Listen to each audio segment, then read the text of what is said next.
অন্তর্বর্তী সরকারের দায়িত্ব নেওয়ার পর থেকে দুর্নীতিগ্রস্ত সরকারি কর্মকর্তা কর্মচারীদের বিরুদ্ধে কঠোর পদক্ষেপ নেওয়ার দাবি উঠে এসেছে আন্দোলনরত ছাত্র নেতাদের কাছ থেকে।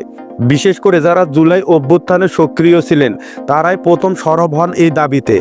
এমনকি তারা ৪৪ জন সচিবের নাম সহ একটি তালিকা প্রকাশ করে, যাদেরকে আওয়ামী লীগের ঘনিষ্ঠ সহযোগী বলে চিহ্নিত করা হয় এবং তাদের দ্রুত অপসারণের দাবি জানানো হয়। কিন্তু সরকার যখন এই দাবির আলোকে ব্যবস্থা নিতে যায় তখন শুরু হয় জটিলতা।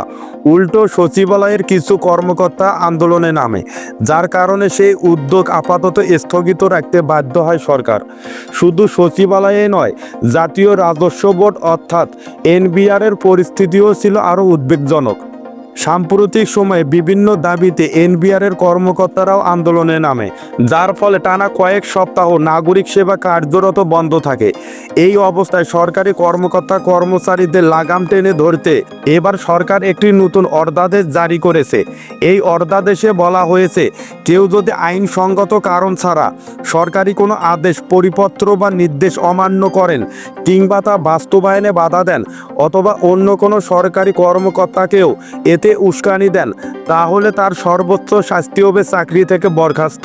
এই আদেশে স্বাক্ষর করেছেন আইন, বিচার এবং সংসদ বিষয়ক মন্ত্রণালয়ের লেজিসলেটিভ এবং সংসদ বিষয়ক বিভাগের সচিব ডক্টর হাফিজ আহমেদ চৌধুরী। সরকারি আইন 2018 এর দ্বিতীয় সংশোধিত এই অর্ধাদেশ অনুযায়ী রাষ্ট্রপতির এই আদেশের বিরুদ্ধে কোনো আপিল করা যাবে না।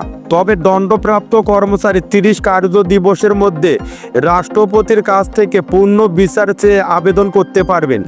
বিশেষজ্ঞদের মতে, সরকারি কর্মচারীরা যখন আন্দোলনে নামে তখন তারা নিজেরাও কাজ বন্ধ রাখেন এবং সহকর্মীদেরও কাজ থেকে বিরত রাখার চেষ্টা করেন। এ কারণে এমন কঠোর সিদ্ধান্ত নেওয়া হয়েছে যেন ভবিষ্যতে অফিসিয়াল কাজ আন্দোলনের নামে ব্যাহত না হয়। এই নতুন নিয়মের ফলে এখন থেকে সরকারি কর্মচারীরা কর্মবিরতি কিংবা দাবি দাওয়া নিয়ে অফিসের কাজ বন্ধ রাখতে পারবেন না। বিশেষজ্ঞরা মনে করছেন, এই উদ্যোগের মাধ্যমে সরকারি দপ্তরে দুর্নীতির মাত্রা অনেকটাই কমবে।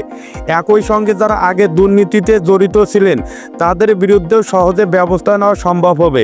সরকারকে আর বাড়তি জটিলতায় যেতে হবে না, বরং একটি নির্দিষ্ট আইনের কাঠামোর মধ্য দিয়েই ব্যবস্থা নেওয়া যাবে। সব মিলিয়ে বলা যায়, সরকারের এই পদক্ষেপ দেশের সেবাদান ব্যবস্থায় শৃঙ্খলা ফেরাতে বড় একটি পদক্ষেপ হতে পারে এবং যারা জনগণের টাকায় বেতন নিয়ে জনগণের সেবা থেকে বিরত থাকেন তাদের জন্য এটি হতে পারে একটি কঠোর বার্তা।